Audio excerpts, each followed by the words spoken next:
Vamos dar sequência, então, à programação do 24º ENACOR e da 47ª RAPV, com a palestra A Gestão Rodoviária no âmbito do DENIT. Convidamos para presidir a mesa Cássio Carmo, da ABPV. Para secretariar a mesa, convidamos Carlos Abramides, do DENIT.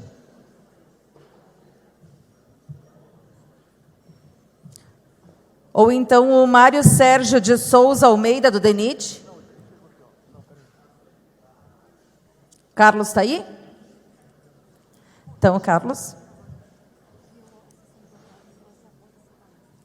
A sessão de autógrafos, por favor, atenção, vai ser após essa palestra. Então, aos interessados em assistirem à palestra e também ter o autógrafo, podem aguardar e autografar após. E convidamos também o palestrante, Luiz Guilherme Rodrigues de Melo, diretor de planejamento do DENIT.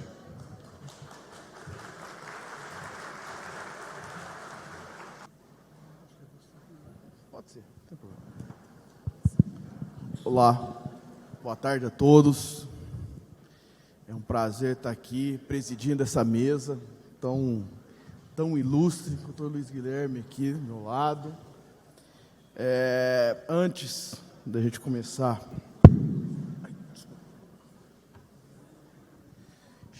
chega um momento que não dá para ler sem.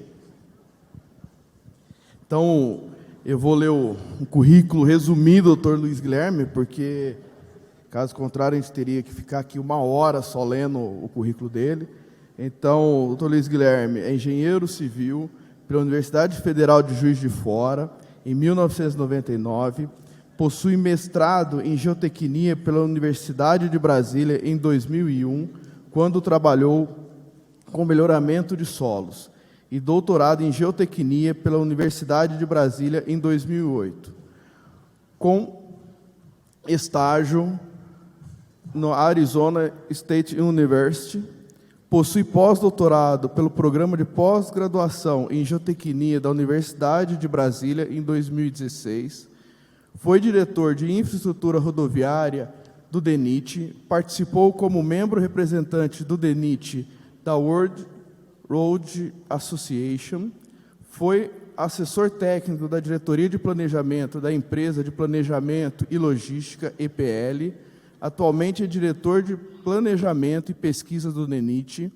Também é professor adjunto A da Universidade de Brasília e do Conselho Rodoviário do Departamento de Estradas de Rodagem do Distrito Federal.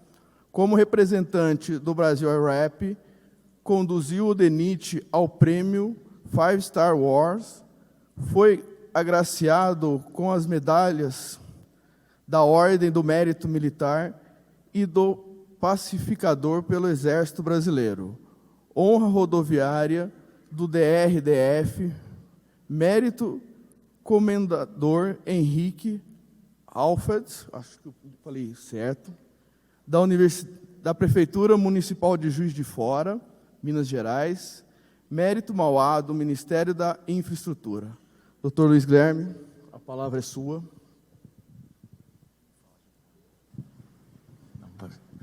Bom, boa tarde a todos.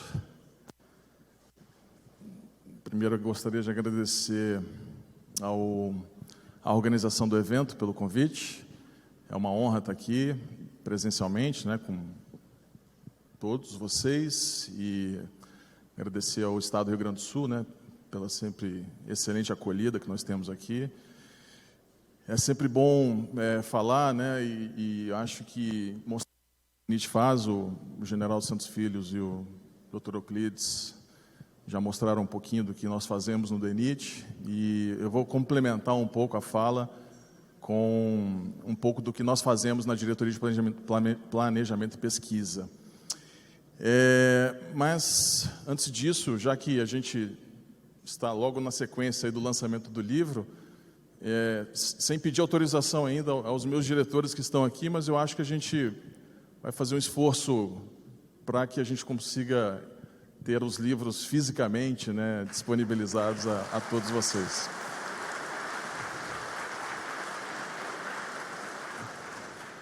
depois eu vou ter que me justificar aqui perante o diretor-geral, mas eu acho que a gente pode fazer essa grande contribuição. Eu acho que é um livro que realmente marcou, né, para quem trabalha na área, e faz todo sentido o DENIT estar atuando, né, também nesse auxílio. Gostaria de fazer um segundo anúncio também, antes de iniciar minha apresentação, e muito em função da possibilidade, né, da liberdade que o diretor-geral, o general Santos Filho, o Dr. Euclides, deu a nós, né, para trabalharmos na Diretoria de Planejamento e Pesquisa, e até uma diretriz também do Ministério, né, do ministro Tarcísio e também do ministro Marcelo Sampaio, e anunciar que o DENIT, a Diretoria de Planejamento e Pesquisa, e esse novo conceito, né, que a gente está trazendo para a área de pesquisa e desenvolvimento tecnológico dentro do DENIT, e agradecer a participação de uma equipe que nós temos no DENIT, que é muito bacana, né? Então, temos muitos colegas aqui no DENIT, aqui no evento, e eu fico muito honrado de ser colegas dessas pessoas, de serem amigos de trabalho. Não é fácil trabalhar no DENIT, não é fácil trabalhar no órgão público, todos nós sabemos, mas o desafio é muito bacana, porque a gente entrega uma diferença, a gente faz diferença nas vidas das pessoas quando a gente entrega um empreendimento, seja uma rodovia, seja uma obra de arte especial, seja algo ligado à parte aquaviária, uma dragagem ou à parte de ferrovias, né? Então é muito bacana isso.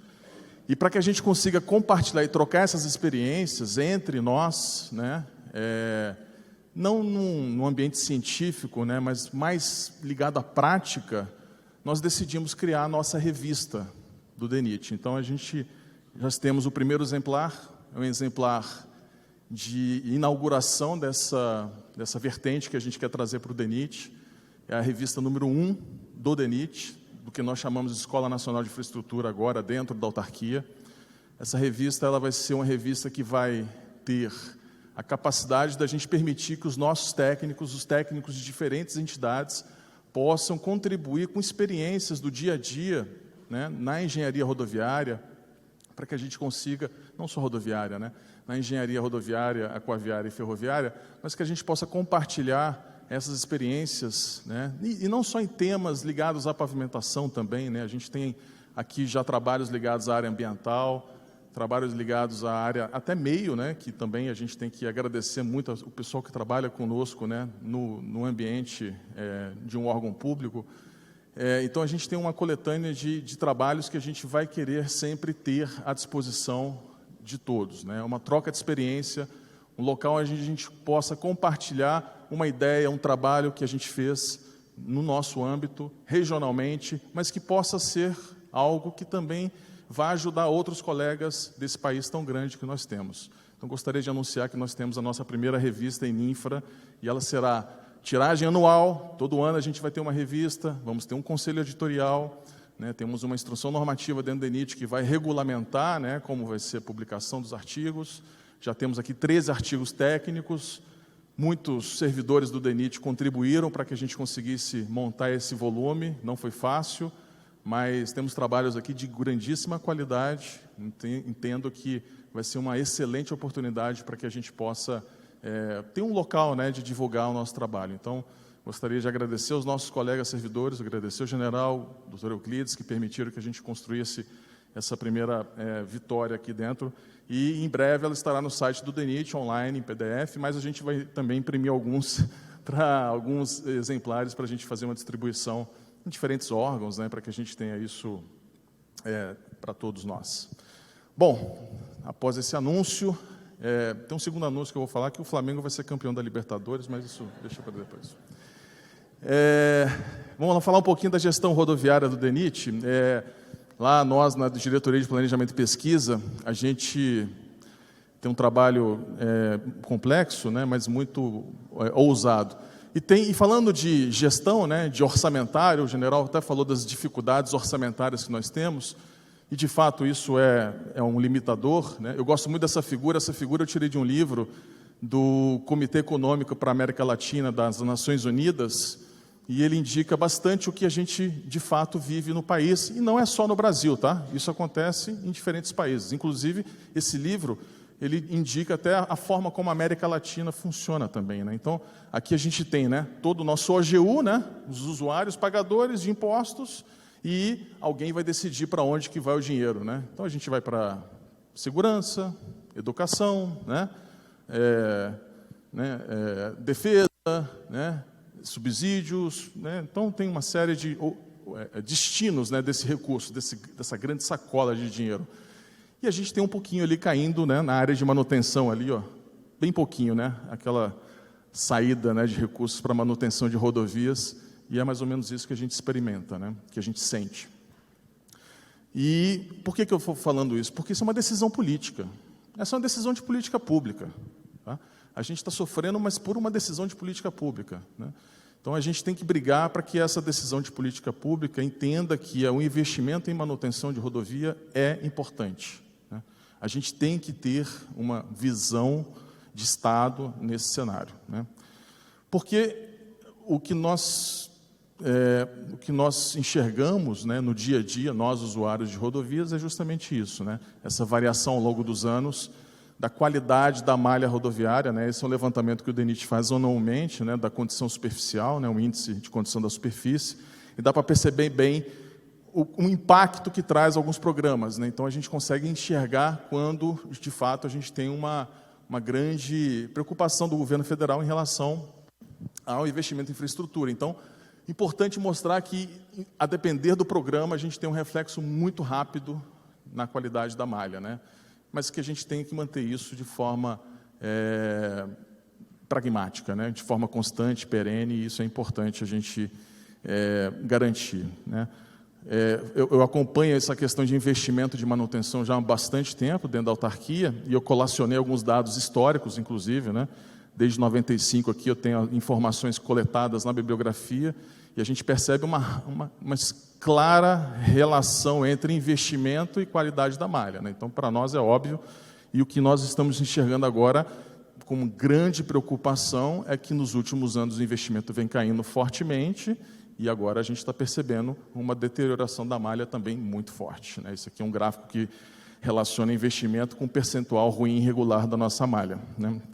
E aí, falando nessa dificuldade, a gente tem que achar alternativas inteligentes para que a gente consiga fazer uma boa gestão, né? Quanto mais escasso o recurso, então a gente tem que ser mais inteligente ainda e mais preciso na aplicação do recurso público. E esse é o trabalho que a gente faz, né, dentro da Diretoria de Planejamento e Pesquisa, e vou falar um pouquinho disso ao longo da apresentação. Então, a gente fala nesse tópico aqui, sistema de gerenciamento de ativos, né? Eu gosto muito de chamar rodovia ou qualquer elemento de infraestrutura como um ativo, porque esse, de fato, como se fosse um patrimônio nosso, um ativo, e que ele se deteriora com o tempo, né? A gente precisa cuidar desse patrimônio. O doutor Euclides mostrou, a gente tem um patrimônio hoje aí próximo da casa de 300 bilhões, é como se a gente tivesse que cuidar desses 300 bilhões a cada ano, e a gente faz isso com base em três pilares, né, hoje. A gente não só olha pavimento, porque pavimento é um importantíssimo ativo, mas a gente tem outros ativos dentro da rodovia, como, por exemplo, a parte de obra de arte especial, que para nós também é um ativo muito caro. E hoje a gente tem uma visão muito preocupante em relação à segurança viária, porque, de fato, salvam vidas, né? Ontem o secretário falou, né, a gente precisa ter uma preocupação grande com isso, e a gente também considera isso como um sistema de gestão incluído já na nossa área de planejamento. Então, vou falar um pouquinho de cada sistema desse, tá? Inicialmente, falando um pouquinho das gestões de obras de arte especiais, o DENIT, ele tem mais de 6 mil obras de artes especiais catalogadas já, e algumas até de madeira ainda, mas a gente tem um processo aí de troca dessas pontes de madeira em breve, né, todas já em concreto, mas a gente tem uma quantidade muito grande de obras de arte especial, né, sejam pontes, sejam viadutos, passarelas. E nos últimos anos o DENIT, com essa preocupação e percebendo, né, o envelhecimento dessas estruturas, fez um trabalho de cadastramento, porque a gente às vezes não tinha nenhum cadastro da ponte, e também de inspeção, né, de fazer um levantamento do estado dessa obra de arte especial. E aí a gente fez um trabalho muito grande, em 2 lotes, ao longo dos últimos 3 anos. E hoje a gente tem todas essas pontes inspecionadas, cadastradas, e a gente faz uma classificação do estado dessa ponte por meio de uma metodologia. É uma metodologia ainda muito, digamos assim, qualitativa, né? Ainda a gente precisa avançar um pouquinho na inspeção quantitativa, né? Então a gente ainda está fazendo essa inspeção qualitativa, mas já dá para ver e separar a rodovia em 5 grandes grupos, né? Rodovia de nota 1 a 5, né? E a gente, com essa base de informações, a gente consegue priorizar, porque esse é o grande problema. A gente tem que priorizar aonde a gente vai investir esse recurso que a gente tem todo ano. Então, esse gráfico de barras, ele apresenta, então, uma ideia estado a estado, da classificação das obras de artes especiais. A gente tem uma boa quantidade de obras de artes especiais com padrões, né, de bom a excelente, mas a gente tem criticidades que a gente tem que tomar cuidado, porque uma ponte ela pode cair, né? Então, a gente tem obras de artes especiais com notas 1 e 2, em que a gente tem um olhar mais preocupante, e são essas que a gente começa a fazer a atuação em cima de reabilitação, né? Ou seja, projetos de reabilitação, que são projetos mais robustos, sejam projetos de manutenção, que são projetos de menos investimento. Então, são ações que nós estamos desenvolvendo nos últimos anos, e esse grande programa, que a gente chama o Programa ProArte, e que a gente tem a felicidade de trabalhar junto com o Alan, que é coordenador geral de manutenção da Diretoria de Infraestrutura Rodoviária, esse trabalho conjunto, né, onde a gente faz os projetos e a área do Alan faz as contratações, permite que a gente mantenha, né, essas obras de artes sendo tratadas. E, por meio desse programa, a gente abriu uma grande porta dentro do DENIT, que foi a implementação do conceito BIM, né? O general comentou hoje de manhã que a gente vem implementando esse conceito BIM dentro do DENIT, e a gente pegou esse problema pelo chifre para conseguir, de fato, implementar, né? O pessoal sempre fala, o que é o BIM, né? E eu, por mim também, pela minha ignorância, né, em relação ao assunto, falei assim, cara, não consigo entender. Para mim era só utilizar um software diferente, né? Então, eu comecei a estudar um pouquinho junto com a nossa equipe. Nós temos um time dedicado a implementar o BIM dentro do DENIT, né? Colocamos servidores dedicados a estudar e implementar o BIM dentro do DENIT. Estamos fazendo isso com uma cautela muito grande, criando uma série de documentações preparatórias para a implementação do BIM de verdade, né? De forma coerente. E esse trabalho vem sendo feito, para mim, de uma forma muito espetacular, assim. A gente tem trabalhado de uma forma muito bacana dentro da autarquia, junto com as superintendências regionais, né? E a gente vem trabalhando na implementação do modelo, né, da metodologia dentro desse programa especificamente. A porta de entrada é o ProArte, e isso na sequência vai ser ampliado. Mas, como obra de arte especial, a gente achou que seria uma forma mais rápida e fácil de fazer. Avançamos bastante. Estamos já na implementação desse programa num estágio avançado, né? A gente já passou aí por uma organização documental bem representativa dentro da autarquia, e iniciamos agora o estágio onde a gente começa a definir prioridades, né? Como é que a gente vai definir prioridade? Aonde atuar primeiro numa obra de arte especial, num programa ProArte, dentro, né, de uma quantidade tão grande de obras de arte especiais que nós temos. Então, nesse ponto especificamente, a gente começou a entender, a gente tem uma série de obras de arte especiais, qual delas a gente já vai atuar nessa metodologia BIM? Então, a gente começou a criar um processo, e esse processo é justamente de classificar e separar as obras de arte especiais pelo número de vãos, pelo número de tipos de elementos que a ponte existe, que a ponte possui, pela extensão da obra de arte especial.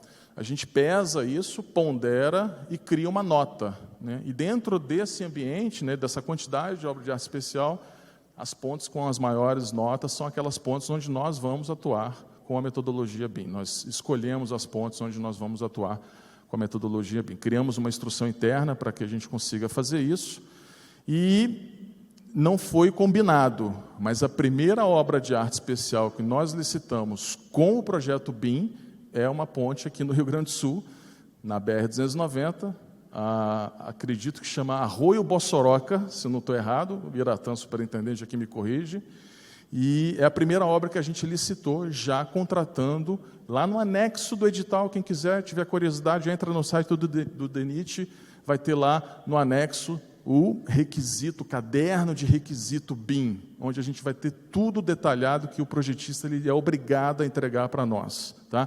Então, é a primeira contratação efetiva de um projeto e execução, né, de uma obra de arte especial utilizando a metodologia BIM. Isso é uma vitória para nós, porque, para mim, a metodologia BIM estava muito distante de ser implementada no DENIT. Hoje nós temos ela já implementada nessa primeira contratação. E aí é um exemplo, isso aqui já está dentro do nosso edital, é nesse tipo de estrutura que nós queremos chegar. O projetista ele vai ter que entregar essa ponte para nós e vai executá-la também, né, porque é uma contratação integrada, já com todas os modelos que ele deverá produzir. E mais ainda, a gente já está vinculando ao BIM 4D e 5D. O que é o BIM 4D e 5D? Né? O 3D todo mundo já escutou, né? Mas o 4D é quando a gente vincula o projeto ao cronograma de execução, ao tempo, a gente coloca a variável tempo no processo, e o 5D é quando a gente coloca a variável custo no processo. Então, a gente já coloca também que qualquer mudança no projeto, automaticamente a gente já está quantificando isso de acordo com os códigos do ciclo. Então, a gente já vincula tudo isso. Isso, de fato, é o BIM. Né? Isso que vai trazer para nós a facilidade de implementar a metodologia no processo. Né? Então, a gente já consegue, com essa possibilidade, se qualquer mudança no projeto ocorrer, a gente tem rapidamente já o orçamento da obra classificado e codificado com o ciclo. Então, é a forma como a gente vem propondo, né, fazer a gestão dessas obras de artes especiais. Claro que isso tem um desafio ainda longo pela frente, né, fazer, mas é o nosso grande objetivo. Esse aqui é só um exemplo, né, de uma obra que a gente lutou muito, né, general, para sair, que é a ponte Sub-Rio Jaruna 364, lá em Rondônia. Então, é só uma forma como a gente já vem trabalhando, né, a gente já vem projetando dessa forma. O Alan também trabalhou muito nesse projeto, né, junto à CGMRR. Então, é um grande projeto que está em execução agora, inclusive próximo aí do lote que o Exército também está implementando na travessia de Jaru. Né, o Exército Brasileiro está trabalhando com a gente. Então, é a duplicação da ponte, a gente vai restaurar a primeira e vai construir a nova ponte, né, também já seguindo essa proposta. Bom, o segundo pilar, né, do nosso sistema de gestão de ativos, como a gente falou, além da parte de obra de arte especial, é a parte de segurança viária, já foi comentado aqui. A gente, logo em 2019, eu chamei o pessoal do AEREP e falei assim, vamos implementar esse negócio de fato aqui no país, né? A gente já tem experiências pontuais, né, em alguns pontos, e eu estava na PL quando a gente contratou o IFC para fazer as estruturações das novas concessões, que era a Dutra, a Concer, a Rio Teresópolis, e lá, quando a gente contratou o IFC, tinha que ter algo diferente, tinha que ser inovador. E a gente colocou o AEREP como algo inovador. Né? A gente, vamos colocar o AEREP como algo a ser exigido nas concessões. E quando eu voltei para o DENIT, em 2019, né, eu falei, vamos trazer também, vamos colocar o AEREP dentro do DENIT também. Né? Então, a gente já estava modelando o nosso levantamento da malha, e, vamos já aproveitar e vamos fazer isso junto com o AEREP. E é engraçado falar, assim, mas a gente vai fazer o AEREP agora, então a gente vai melhorar a segurança rodoviária agora? Não. O DENIT vem fazendo isso nos últimos 21 anos, da sua idade. Né? O DENIT sempre trabalhou com segurança viária. O problema é que a gente nunca conseguiu quantificar ou qualificar o trabalho que a gente faz. Mas a gente sempre fez. Eu costumo falar, Alan, que se a gente tivesse visto como era a malha antes do BR Legal 1 e depois do BR Legal, o que a gente tinha melhorado em termos da classificação do AEREP, seria absurdamente um impacto muito grande. Só que a gente não conseguiu qualificar isso, a gente não conseguiu medir essa melhoria que o BR Legal trouxe para as nossas rodovias. Com a metodologia do AEREP, a gente consegue medir isso. E por isso que a gente quer implementar essa metodologia. Por exemplo, a 135 Piauí. Meu colega Marivaldo está aqui, não vai me deixar mentir, mas é um 135 Piauí e matava muita gente, por conta da falta de acostamento, degrau, né? O caminhão tombava, caía. E olha como é que é agora, depois, né, da implementação do alargamento da plataforma na 135 Piauí, né? Isso é salvar vida. Essa é a proposta do AEREP, medir o quanto que nós estamos salvando de vida. O objetivo do AEREP é salvar vidas, né? Então, a gente consegue medir isso e a gente consegue mostrar que salvar vidas é muito mais vantajoso e o investimento, o retorno do investimento vale muito a pena. O benefício-custo é absurdo. É isso que a gente tem que mostrar, né, para quem faz política pública. Então, a forma, né, de a gente produzir o levantamento do AEREP, ele tem um trabalho grandioso, o trabalho de campo é muito grande, porém, como nós já iríamos fazer o trabalho de campo nosso, que nós fazemos anualmente, que é levantar a malha, pavimento, né? Fazer o levantamento de IRI, fazer o levantamento visual contínuo, a única coisa que eu fiz foi pegar o edital e mudar a especificação das imagens, e a gente conseguiu fazer já imageamento para fazer a classificação do AEREP. Então, a gente já fez o trabalho de survey, que é a primeira etapa, sem gastar R$1, porque eu já ia contratar de qualquer forma, eu simplesmente mudei a angulação da imagem, né, e a especificação do equipamento, né, o professor Walter aqui ajudou bastante, muito fácil, já, numa tocada só a gente já fez o levantamento da malha toda com os nossos equipamentos que já iríamos fazer de qualquer jeito. E agora a gente tem uma nova empresa, aí sim, aí eu estou gastando, aí a gente está classificando agora a nossa malha. Então o projeto era realmente classificar toda a malha de DENIT, né, fazer 55 mil quilômetros de levantamento do AEREP, e criar plano de investimento. Esse é o grande lance hoje que eu tenho, né? É criar o plano de investimento. Qual que é a nossa proposta? A nossa proposta é levantar a malha, classificá-la e apresentar para o Ministério, apresentar para a diretoria do DENIT qual que é o nível de criticidade que nós temos, quanto custa para reduzir e em quanto tempo a gente pode fazer isso, né? Eu acho que é um bom programa para vender, por exemplo, para um banco de investimento, né? Quer melhorar a parte de acidente, segurança viária no nosso país? Nós temos o pacote pronto. Então, a gente vai chegar no final desse ano já com um plano de investimento montado. A gente já levantou aproximadamente 70% da nossa malha, a gente está com 37 mil quilômetros classificado, levantamento de completo. Agora a gente está fazendo a classificação. E esse aqui já é o resultado, né? Então, a gente tem aproximadamente aí 49 mais 27, a gente tem basicamente 67, 68% da nossa malha com 3 estrelas ou mais, nesses 37 mil quilômetros, né? A gente ainda não terminou todo o levantamento. Então, é até uma boa surpresa, né? Eu achei que a gente estava com mais problemas, mas estamos bem. Por exemplo, né? 156 Amapá, do meu amigo Fábio Basto, do Gustavo De Filipe, estão aqui o superintendente, o chefe de engenharia. Essa é uma rodovia que a gente precisa ter uma atenção, uma rodovia classe, tem uma estrela. Por quê? Não tem acostamento, relevo muito ondulado, uma velocidade diretriz alta, acaba trazendo uma classificação baixa para essa rodovia. A gente tem que ter um pouco de atenção, né, para esse tipo de situação. 359 Mato Grosso do Sul, 2 estrelas. Por quê? Alguns eventos, né, na borda da rodovia que pode trazer algum risco de acidente. 235 Tocantins, já aí temos algum tipo de severidade, sinalização não muito adequada, e aí a gente já tem também guarda-reio, né, a defensa metálica, isso ajuda a melhorar a segurança. 451 Paraná, o meu amigo Hélio está aqui, uma rodovia duplicada, então já aumenta bastante a segurança, então já merece uma classificação um pouquinho melhor, 4 estrelas. E 158 Rio Grande do Sul, no nosso estado aqui com uma rodovia que já tem, né, pista dupla, com barreira New Jersey, uma sinalização já mais elaborada. Então, é nesse patamar que a gente está fazendo o levantamento, ainda está em andamento, a gente ainda tem muita coisa a aprender, né, a gente tem muita coisa a perceber, o que impacta em termos de classificação. A gente tem um BI, onde a gente controla o andamento disso frequentemente, onde a gente consegue enxergar o que a gente já levantou. Então, isso é o que a gente já tem.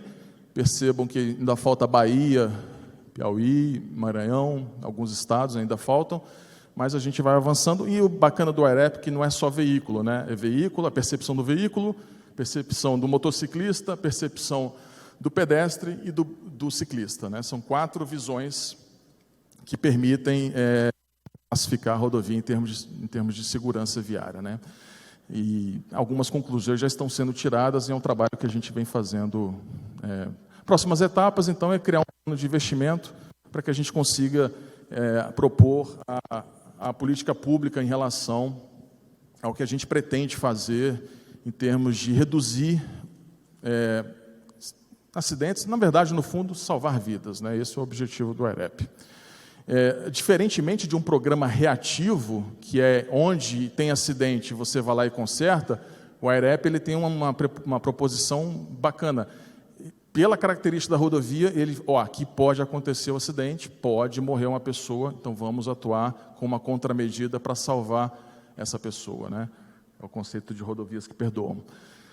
Pois bem, e aí, felizmente, a gente ganhou, né, o prêmio do AIREP, né, o Five Star Award, junto com o ministro Tarcísio, na época, o general Santos Filho, e foi uma satisfação grande, porque é um prêmio que, 2 anos anteriores, o ministro da Suécia tinha ganho. Eu falei, pô, não é possível, o Brasil vai ganhar um trem desse. Conseguimos ganhar pelo nosso esforço, né? Um esforço conjunto, aí, Ministério, DENIT, e o bacana é que a gente está fomentando a discussão. Então, já tem concessionária, né? As agências estão implementando nos programas de concessões, uma forma de controlar, né, a parte de segurança viária ao longo do contrato de concessão, né, uma forma de você medir isso, né, e é um programa que tem mais de 100 países. O bacana é que, quando a gente for mostrar o resultado, o pessoal já vai entender.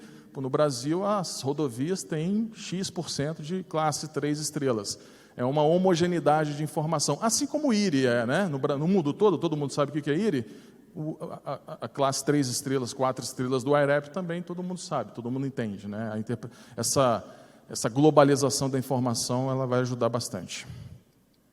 E vamos entrar então na parte do terceiro pilar agora que a gente tem, que é a parte de gestão de pavimento, né? E sem demanda, né, sem saber a demanda, a gente não consegue fazer a gestão do que a gente tem. Então, um dos pilares do nosso sistema de gestão é a demanda, né?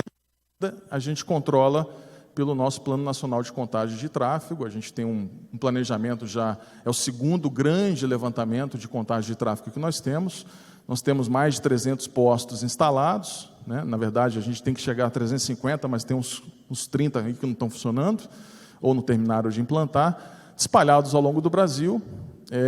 Esses postos de contagem, a gente tem ainda os postos de cobertura, mas eles trazem a possibilidade para a gente conhecer a demanda, para a gente entender a demanda na nossa região, de cada rodovia, e com base nessas informações, que são contagens contínuas, totalmente disponibilizadas na internet, quem quiser entrar e conhecer um dado de um posto de uma rodovia qualquer, entra no site do DENIT, PNCT, você vai conseguir lá enxergar os dados históricos e atuais de contagem de tráfego, e a gente consegue fazer a modelagem da rede, e aí a gente consegue estimar também rodovias que a gente não tem o contador, qual que é o VMD, por uma modelagem matemática.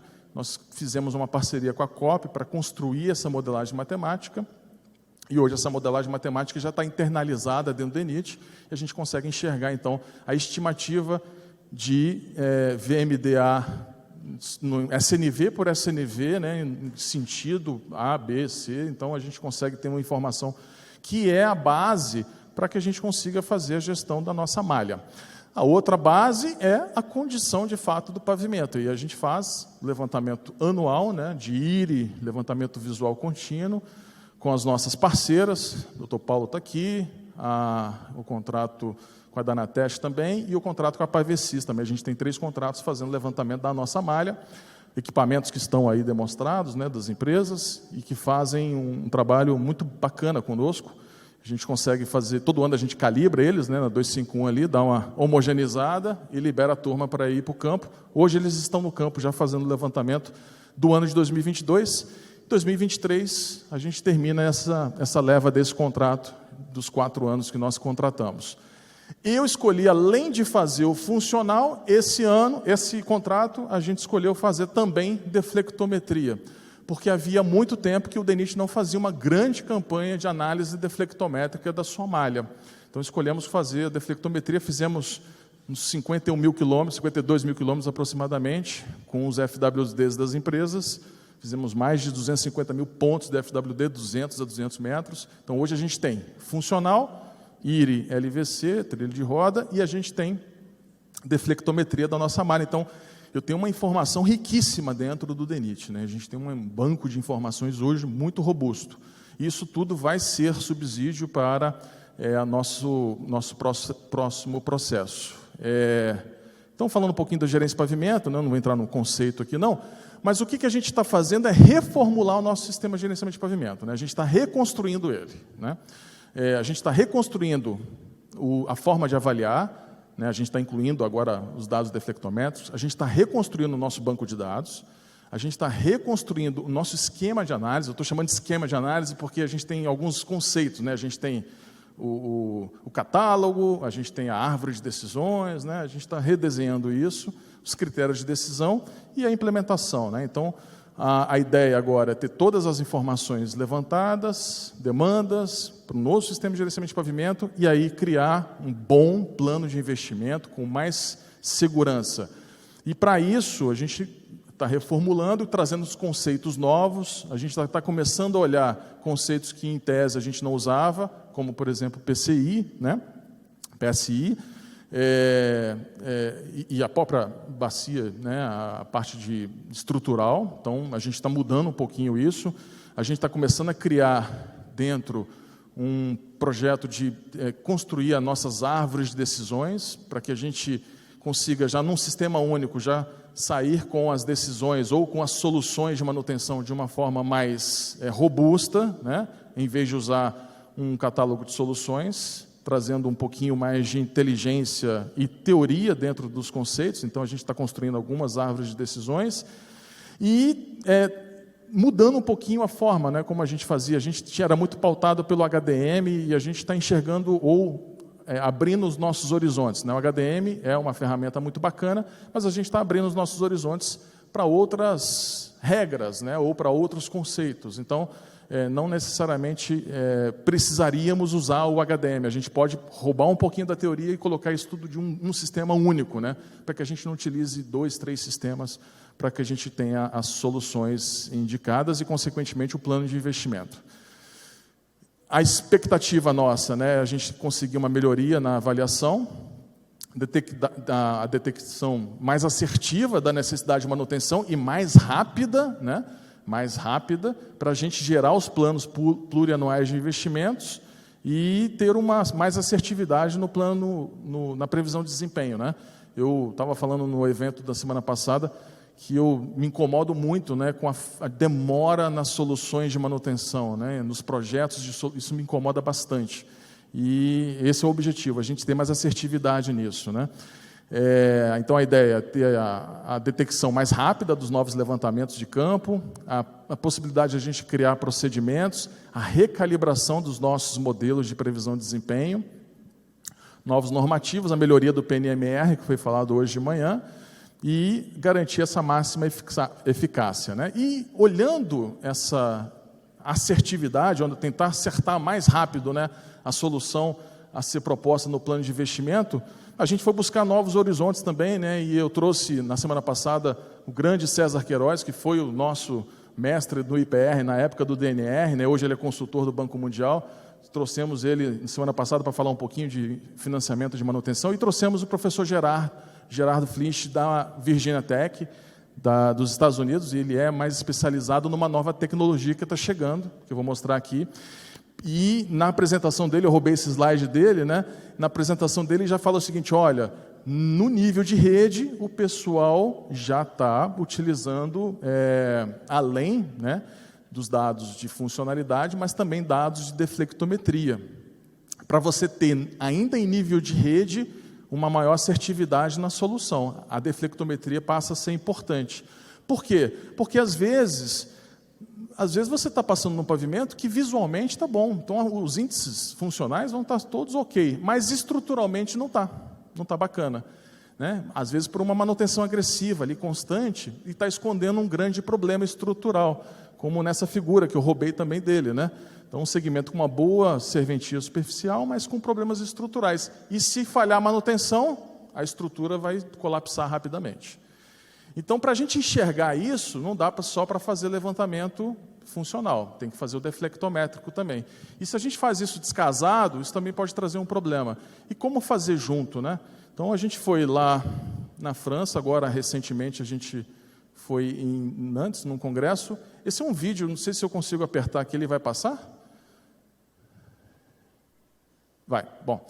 A gente foi ver esse caminhão estava em amostra lá, né, ele estava fazendo uma apresentação, já estou acabando. E é um caminhão que faz a deflectometria contínua, né? Então ele está fazendo deflectometria, na verdade ele está calculando a velocidade de deflexão da superfície do pavimento, continuamente.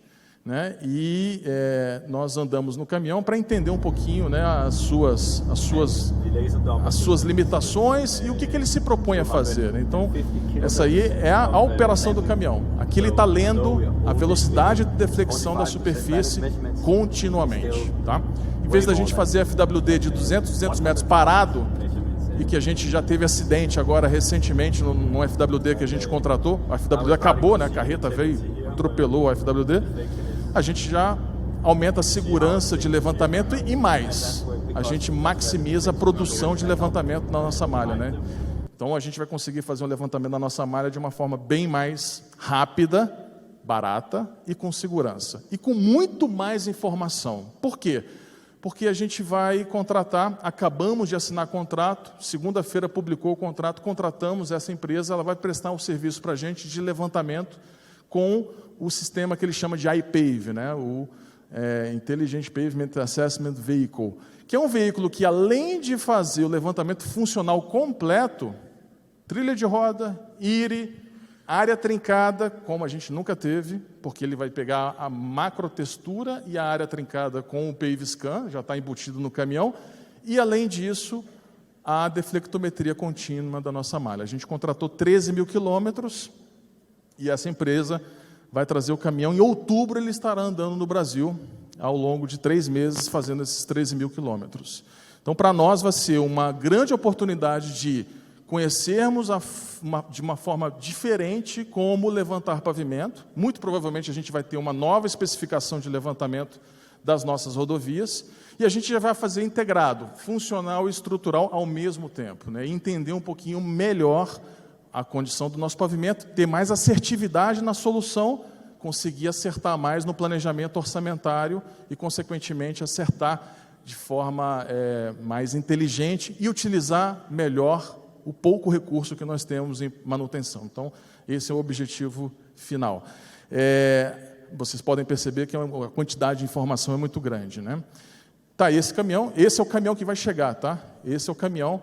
Eu pedi para fazer esse vídeo, é o caminhão que está na Europa, ele vai vir para o Brasil em outubro. Então ele tem uma série de... Além disso, né, ele tem toda a parte de imagem, então a gente vai continuar fazendo o IREP por ele, né, então a gente vai conseguir ter a mesma possibilidade. Os outros países já estão fazendo, então a gente vai ter uma grande possibilidade de melhoria na qualificação dos dados que nós vamos ter na nossa rodovia, né? Então, é uma forma nova de fazermos o levantamento. Está aí o caminhão numa pista experimental lá do Alabama, rodando. É dessa forma que a gente vai fazer deflectometria. A gente não vai fazer mais com FWD, né? Então, quando eu entrei que eu estava fazendo 55 mil quilômetros com FWD, o pessoal falou, pô, mas com FWD, né?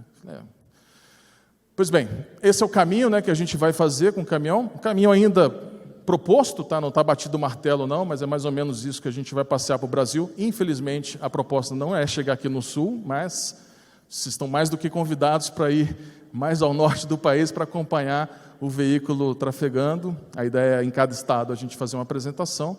E, bom, para não falar do Medina, né, que eu acho que eu tenho que sempre comentar sobre o Medina, a gente vem fazendo esse grande investimento em pesquisa, e a gente tem que agradecer muito a diretoria do DENIT, né, de permitir que a gente tenha liberdade de fazer investimento em pesquisa. Nos 21 anos do DENIT, a gente nunca teve tanto orçamento investido em pesquisa como a gente tem agora nesses últimos anos. Então, agradecer a oportunidade, e aí a gente vem patrocinando diferentes estudos, né, e fazer uma grande campanha de acompanhamento de sessões experimentais para que a gente consiga melhorar cada vez mais o nosso médio dimensionamento nacional. E aí, só mostrar, né, acho que já teve uma apresentação de manhã sobre isso, sobre esse trecho experimental aqui na BR-116, Rio Grande do Sul, onde a gente colocou um simulador de tráfego. É uma pesquisa que eu considero que tem tanta informação, né? A gente ainda está interpretando os dados, muitos dados ainda, então a gente está produzindo uma quantidade de ciência que vai ser muito benéfica para que a gente consiga melhorar os nossos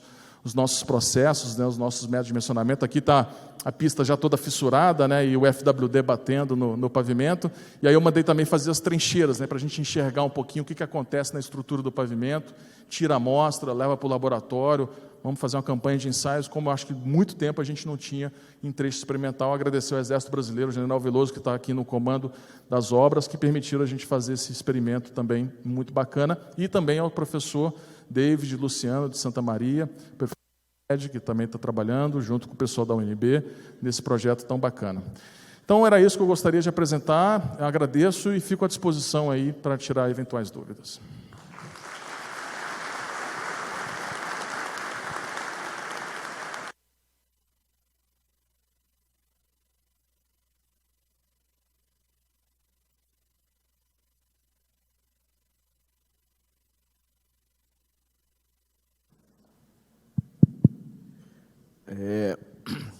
Doutor Luiz Guilherme, muito obrigado pela apresentação, pela palestra. Foi excelente. Aqui está o QR Code para vocês enviarem as perguntas para a gente passar para o doutor Luiz Guilherme.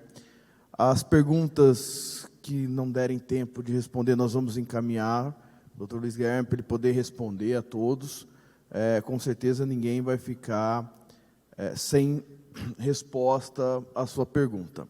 Então, acho que o trabalho que o DENIT tem feito é excelente. A gente está vendo que, num futuro próximo, nossas rodovias vão ter uma outra categoria. Então, parabéns a todos, ao general, por estar conduzindo essa mudança no DENIT. Então, parabéns, doutor.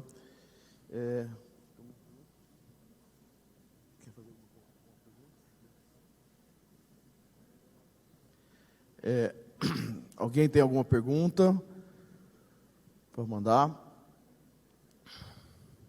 Estou vendo que muita gente está digitando aí. Eu não sei se estão digitando para fazer as perguntas ou não. Não. Só um cumprimento aqui. Parabéns ao todo do DENIT. Foi o que chegou, por enquanto. Aproveitar aqui para parabenizar o Dr. Luiz Guilherme pela brilhante apresentação. E, bom, enquanto chega alguma pergunta, tenho uma curiosidade, vou iniciar por aqui. Sobre a gestão de ativos, foi falado sobre segurança viária e está trabalhando com a AIREP para fazer a classificação da condição da rodovia. Para transformar essa classificação em estimativa orçamentária, o que está sendo pensado? Quando a gente faz a classificação, logo para as diferentes situações, a metodologia propõe contramedidas, né? E essas contramedidas são depois orçadas, né? São diferentes contramedidas, cada problema tem uma contramedida. Isso depois você cria um orçamento e faz uma reunião num plano de investimento, né?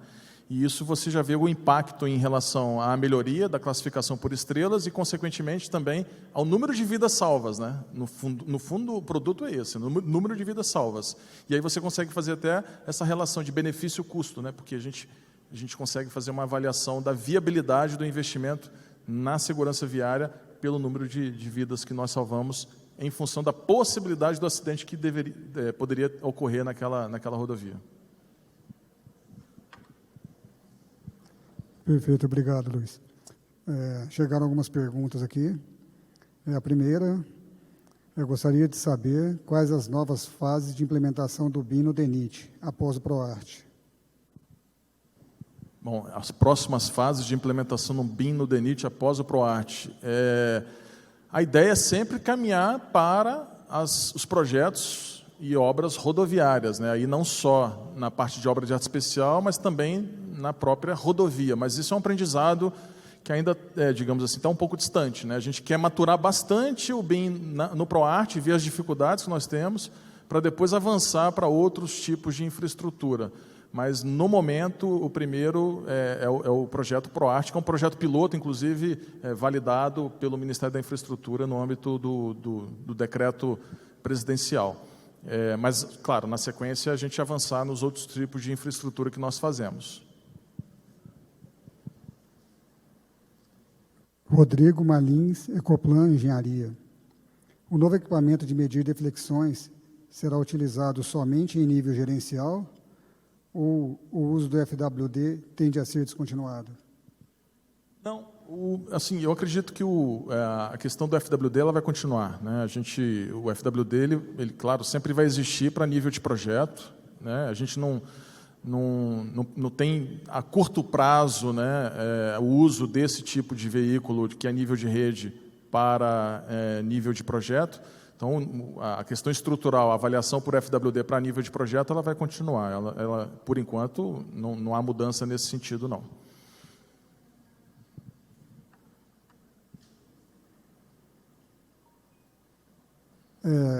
Foi colocado aqui, a pessoa que enviou a mensagem, que ela tem o desejo de que todo esse conhecimento não se perca com mudanças políticas.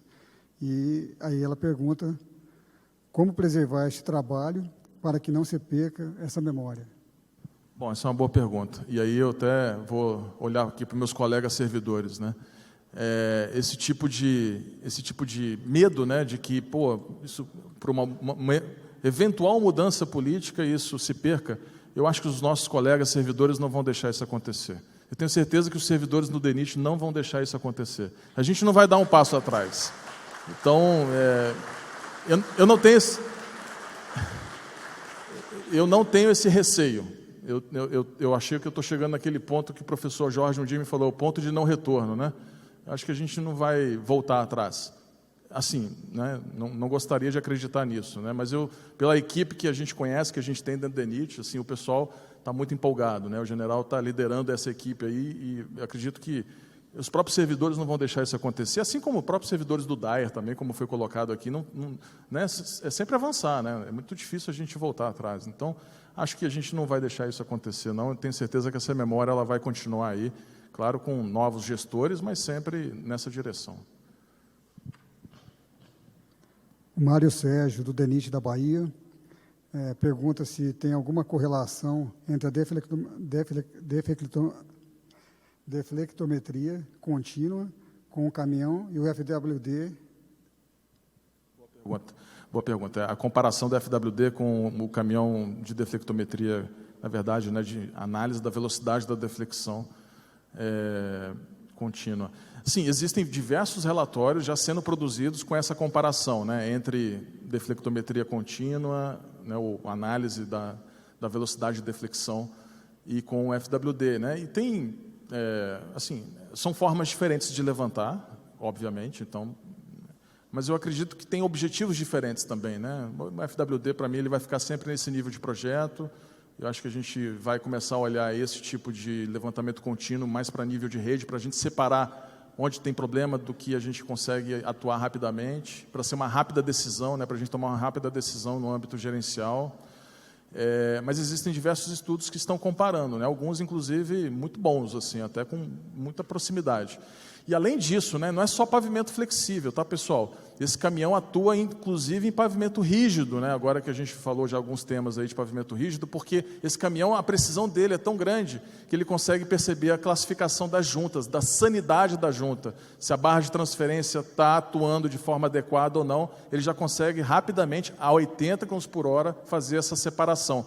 Ao contrário de quando a gente, com FWD, tem que fazer, né, a avaliação na junta, com o geofone ali, né, então para ali, junta a junta, né, é um trabalho massivo. A gente já vai conseguir fazer isso de forma dinâmica, muito rápida, 80 km por hora. A gente vai passar esse caminhão na 101 Nordeste, inclusive, justamente para testar isso, né, para a gente enxergar como é que ele atua em pavimento rígido. Mas os estudos que estão sendo feitos lá fora, em cima de pavimento rígido, está sendo um grande resultado. Doutor Luiz Guilherme, está chovendo perguntas aqui, mas infelizmente nosso tempo está esgotada, a gente tem uma outra palestra agora, mas nós vamos encaminhar todas as perguntas para o Dr. Luiz Guilherme, que aí ele vai poder responder a todos no tempo que for possível. Então, mais uma vez, eu agradeço. Senhor, é um prazer estar aqui com você, presidindo essa mesa e ver que o DENIT está desenvolvendo várias soluções, vários projetos e está indo no caminho do desenvolvimento rodoviário. Muito obrigado a todos.